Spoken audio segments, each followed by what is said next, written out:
Salam, sabahınız xeyirli olsun əziz tamaşaçılar. Hər birinizi şənbə günündə, ayın ikisində bu gözəl gündə xoş gördük. Sizinlə studiyada mən İlhan və dəyərli əziz həmkarım Könüldür.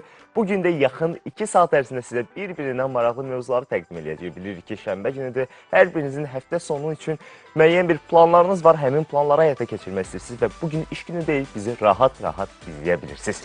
Əziz tamaşaçılar, hər birinizi salamlayırıq. Gününüz xeyirli, uğurlu olsun, həftəniz gözəl keçsin və biz də çalışacağıq ki, bu 2 saat ərzində sizə faydalı olaq. Həm həftənin aktual mövzularını yenidən gündəmə gətirək, eyni zamanda da yeni rubrikalarımız, sujetlərimizlə də sizi təəccübləndirəcək. Əslində, həftəmiz hər zamanki kimi çox məhsuldar keçdi. Hətta aprel ayının sonu, may ayının gəlişi ilə də yadda qaldı. Yeni planlarımız var, həyata daha ümidli, daha xoş baxırıq. Yaz öz nəfəsini hər addımında hiss elətdirir və eyni zamanda çox gözəl festivallar təşkil olunur, konsert proqramları təşkil olunur. Əziz telesəhər izləyiciləri, gedin, faydalanın. Həm özünüz, həm sevdiklərinizi də əslində bu gözəl yaz günü ilə sevindirin.